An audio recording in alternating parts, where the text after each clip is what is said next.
Olá, autores, tudo bom? Sejam bem-vindos ao Livro de Teseu, o canal do YouTube do nosso estúdio literário. Eu sou o Diogo Oliveira, escritor e criador aqui do nosso estúdio, e hoje eu vou falar sobre um livro que eu li muito despretensiosamente chamado Rebeca, de Delphine du Maurier. Eu digo de forma despretensiosa porque este livro eu ganhei de Natal da minha esposa, junto com outro box do Alexandre Dumas. O Alexandre Dumas eu já li e já conhecia e gosto muito. Porém, Rebeca me pegou de surpresa. Eu não sabia qual é a história, eu não sabia como que funcionava, quem era o quê, qual era a trama. Eu só sei que o livro que eu ganhei é da Dark Side, então ele tem capa dura, um acabamento maravilhoso, as páginas muito bonitas, umas artes internas, ó, que bacana. E qual que é o legal disso aqui? Eu não fiz a ligação, mas Rebeca de Delphine du Maurier é o que inspirou o Alfred Hitchcock a gravar o filme chamado Rebeca, a Mulher Inesquecível. Eu, caso vocês não saibam, adoro os filmes do Hitchcock.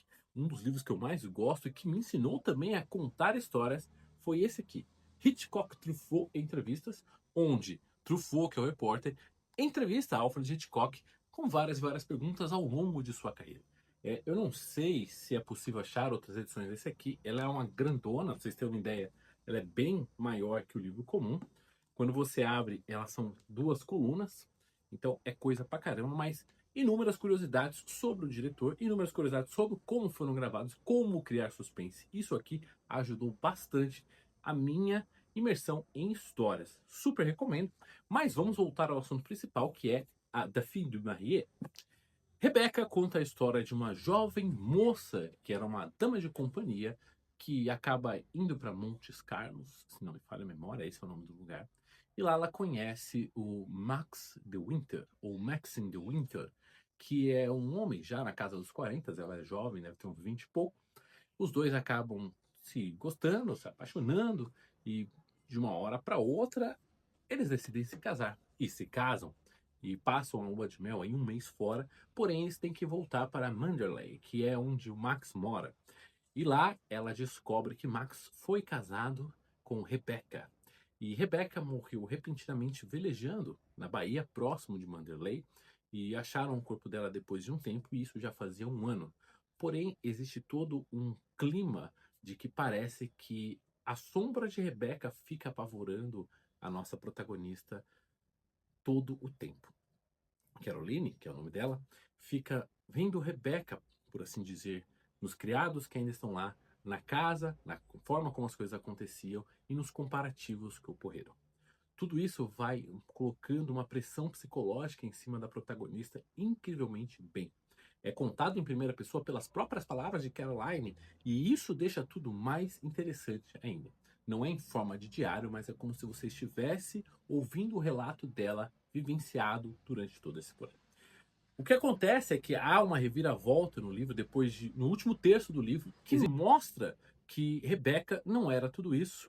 Apesar dela ser querida por todas em volta dela, tanto dentro e fora de Mandalay, dava festas incríveis, os criados a adoravam. Era difícil para qualquer um aceitar Caroline no lugar de Rebecca como a senhora de Winter, que agora era o seu cargo, por assim dizer.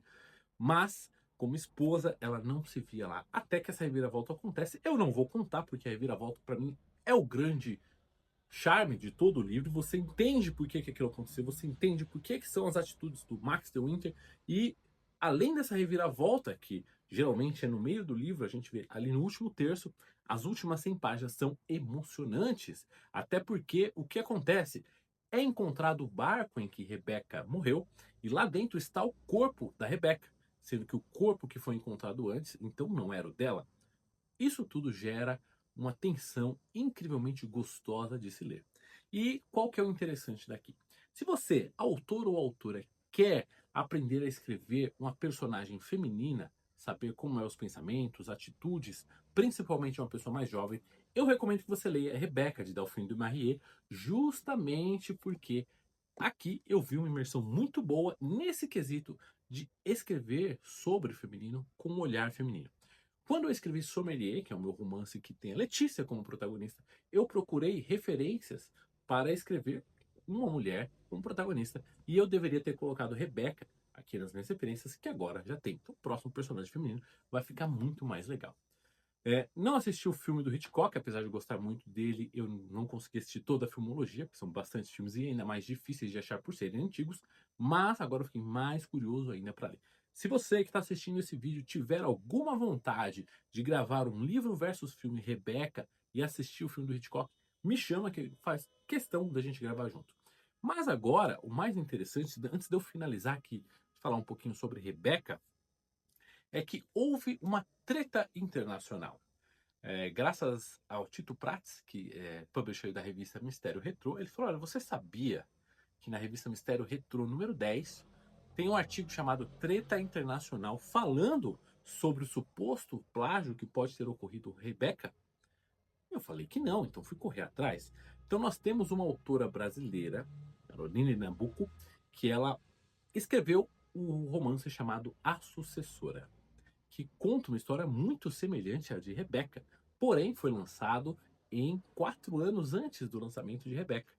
E por que que isso chegou lá? Segundo o que eu vi das reportagens, quando ela escreveu, ela mandou para alguns agentes literários, tanto dos Estados Unidos quanto da Europa, e esses agentes literários disseram que não era interessante, porém, alguns anos depois saiu Rebecca, então supõe-se aí que houve um vazamento de uma história muito boa, e só foi, assim, dado uma certa luz em cima disso, porque em 1941 o filme do Hitchcock ganhou o Oscar com o filme Rebecca, A Mulher Inesquecível. Então isso levantou um holofote, porque começaram a ver que a semelhança era muito grande para ser mera coincidência, mas no fim a própria Nabucco falou que não queria dar muita luz a isso, não seguiu adiante porque os advogados disseram que não valeria a pena, dada a falta de provas. Então fica aí esse gostinho de dúvida, para caso você queira ler A Sucessora, caso você queira ler Rebecca, caso você queira tirar a prova real de se foi plágio ou não e tirar as suas próprias conclusões sobre tudo isso.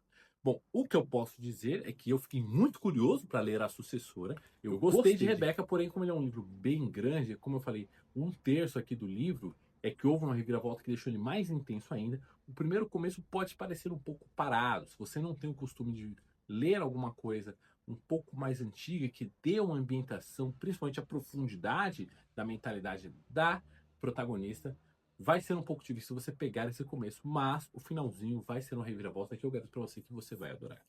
E aí, antes de você deixar o seu like aqui no vídeo e já se inscrever no canal, fala pra mim se você já leu Rebecca, se você gostou de Rebecca, se você já assistiu o filme do Hitchcock e, mais interessante ainda, se você já leu A Sucessora, para nos dizer pra gente se realmente é muito parecido ou não, que eu não duvido de nada. Existem alguns papos sobre criatividade que mostram que é possível pessoas terem ideias semelhantes, porém essas semelhanças devem ter certos limites. Mas isso é um papo para um outro vídeo. Se você quiser ver esse vídeo, não esquece de mandar mensagem para mim, se inscreva aqui no canal, aqui embaixo tem algumas informações sobre mais algumas coisinhas, inclusive o nosso grupo gratuito de autores, para a gente aprender cada vez mais sobre escrita e literatura. O que eu tinha para falar sobre o livro é isso aí. Em breve eu trago mais outras resenhas de outros livros e espero que você esteja aqui para me acompanhar. Até lá!